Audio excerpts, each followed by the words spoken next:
el visado internacional que se le escapa de las manos, más que con la construcción de una paz sostenible que permitiría eventualmente a Bosnia entrar en la Unión Europea. La verdad es que me sorprendió que se hubiera perdido esa oportunidad, porque potencialmente hay unos grupos de ciudadanos olvidados y que podrían hacer una gran contribución a la construcción de la paz en Bosnia, parte de la sociedad civil, que simplemente ahora se limitan a sobrevivir. Los problemas de la comunidad internacional pues han avanzado muchísimo en estos 15 años después de la firma del acuerdo de paz, y se ha prestado muy poca atención a la sociedad civil. El proceso de construcción de paz está en un callejón sin salida y la comunidad internacional no tiene respuestas prácticamente, no sabe a dónde ir a partir de ahora. Vamos a concluir con 4 comentarios sobre ese tema más amplio de la apropiación local y los procesos de construcción de paz.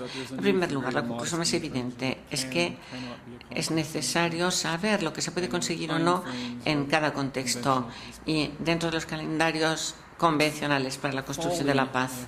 Foley, y creo que eso está muy claro, ve en la construcción de paz un proceso de la modernización, por ejemplo en Dinamarca, y sobre todo considerando el contexto en la que existe la mayoría de los estados después de conflictos. Si la comunidad internacional no ha podido crear una sociedad funcional multiétnica en un lugar como Kosovo, que es pequeña en la periferia de Europa y donde la comunidad internacional ha ejercido autoridad soberana, las perspectivas para conseguir una democracia en Pakistán o en la República del Congo parecen ser bastante lejanos. Hay un segundo aspecto que es los constructores de la paz deben conocer. Es necesario conocer la dinámica política y cultural de la sociedad en la que ellos actúan. Y esto es un aspecto que se repite una y otra vez en la literatura especializada. Pero creo que merece la pena decir algo si uno considera la construcción de la paz como un proceso de intercambio cultural. Bueno, negociando para la consecución de soluciones estables y adaptadas a todas las culturas, esperando reconciliar las normas internacionales con las realidades locales de maneras que lleven a la paz. Pero bueno, hace falta conocer los matices por parte de los que están fuera, porque tienen que conocer las fuentes de la legitimidad en el entorno en el que actúan, y la dificultad es que hasta gran parte y como parte del marco de conservación de la paz, el establecimiento de la paz se ha convertido en algo propio de tecnócratas, tanto que se han dedicado más a la creación de instituciones en lugar de adquirir conocimientos antropológicos y culturales del entorno en que actúan. La conclusión número 3 es que tenemos que reconocer que requiere muchísimas conexiones entre el cambio y la continuidad, y los estados post-conflicto se pueden modificar para que actúen más bien como democracias occidentales, y la pregunta es qué características de la sociedad occidental se deben cambiar para crear espacio para construir la paz, y qué características de las sociedades post-conflicto pueden y deben ser apoyadas porque proporcionan unos cimientos locales legítimos sobre los cuales se puede construir el proceso de paz. Entonces, en cuarto lugar, y para terminar, creo que no podemos evitar el tema de la apropiación local, igual que no podemos eliminar de un barrido a los locales, tampoco se puede eliminar pues su acción, esto con toda su antigüedad. Quisiera contar un caso, mi caso. Si tuviéramos que hablar en serio en esta cuestión de la paz posliberal, entonces el tema de la apropiación y de la apropiación local deben entrar firmemente en este debate para saber a dónde vamos. Muchas gracias, con esto termino.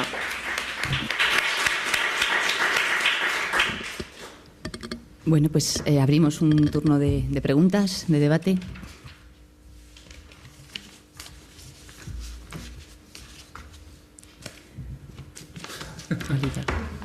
Thanks. Just a few comments. Sí, algunas observaciones. Pregunta.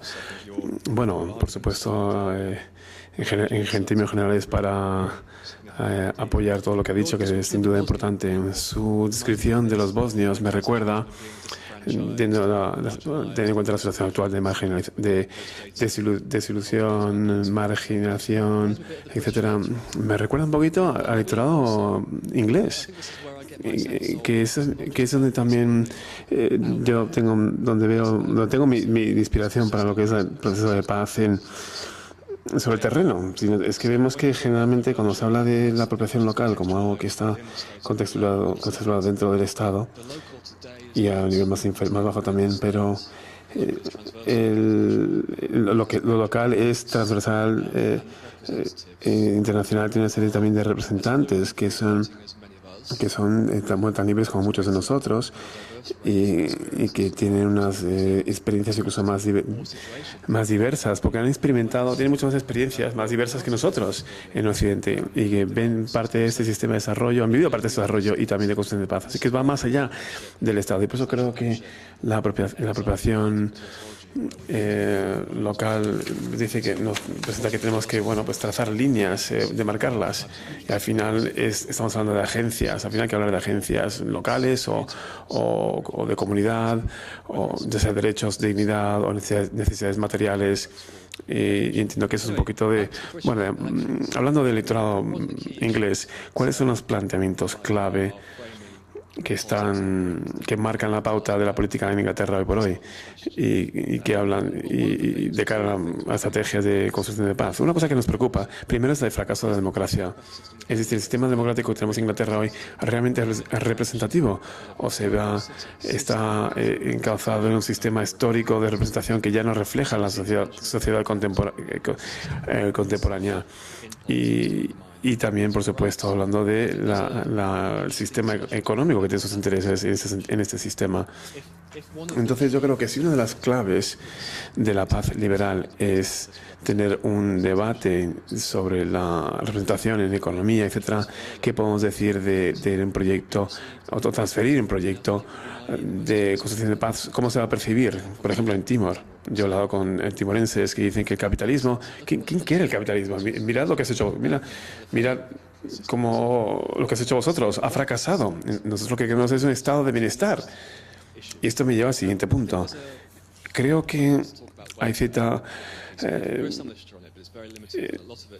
falta de deseo de querer hablar de construcción de la paz, porque yo creo que la razón por la que digo esto es que si tenemos que tener una participación en la paz y en el Estado, es porque tiene que ser un Estado material, y creo que todo este discurso de derechos y desarrollo y paz era intelectual. Todo el mundo tiene derecho a voto, pero como usted ha destacado, no sabía muy bien qué estaba votando. En los años 30, en los años 30 y los 40, los teoristas entonces, y pensando en los europeos, se solía decir que Chamberlain y Polanyi decían que si le damos democracia a las personas, prefieren votar por un sistema de bienestar social, porque así hay una actualización de los derechos y del capital y de la capacidades materiales, que son muchos de los motivos que movilizan a las personas, ya sea por un motivo político o ideológico. Por tanto, la cuestión es si la protección local nos lleva a ese tipo de discurso. Es decir, hay una posibilidad nos puede llevar a una transición, o tendría más significado digamos, una democracia, ya no solo en esos países, sino también en Europa, donde vemos que hay servicios que los asume el Estado. Y la cuestión es si el Estado tiene capacidad para coordinar esta arquitectura internacional. Es decir, una más representación de lo que estamos intentando hacer hoy, muchos, pero que es un sistema de construcción de paz a partir de un estado de bienestar, en lugar de algo un poco...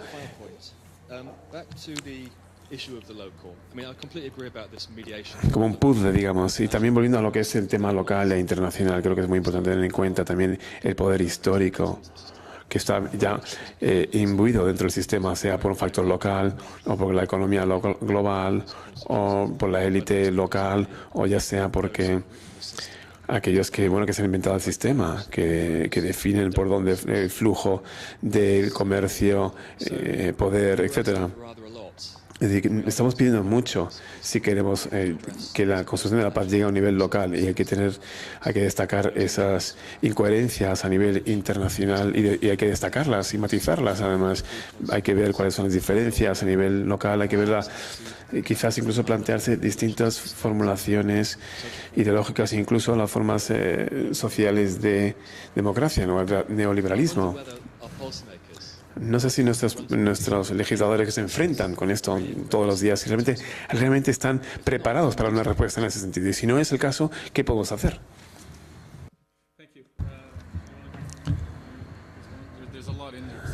Bueno, es muy denso lo que se ha dicho. A ver si me da tiempo si puedo responder a todos sus puntos. Voy a empezar con la última.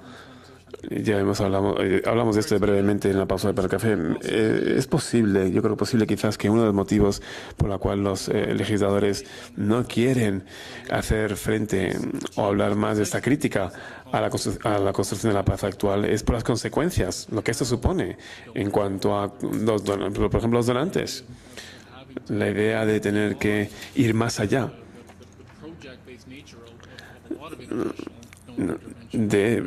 pues todos los donantes internacionales donde se esperan que llegar a ciertos resultados. Si realmente nos tomamos la apropiación local en serio, tenemos que ir más allá de esto y empezar a trabajar de una forma mucho más abierta y de una serie y ver que hay una serie de resultados que no encaja bien dentro de nuestra forma, dentro de lo que nosotros aceptamos, o tenemos que informar a los donantes, pero hay que aceptar lo que es así. Y también hay que entender que puede haber ciertas reticencias a asumir mucha esa crítica precisamente por lo que implica, sin más por lo que implica. En cuanto a lo que estabas comentando, Oliver, del nivel del lugareño, de lo local, quizás es bueno destacar la noción de que hay que destacar la diferencia entre el lugareño y lo internacional. Y esto es una dicotomía falsa, porque hay locales que también son internacionales que también son lugareños. Y estamos viendo a comunidades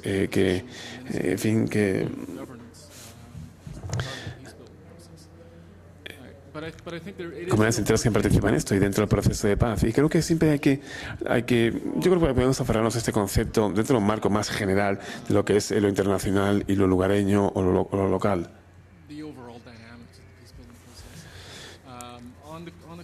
En cuanto al capital y el estado de bienestar, es una buena pregunta, porque de hecho te le iba a preguntar yo a ti. Es que son preguntas muy similares, ¿no? ¿No te parece?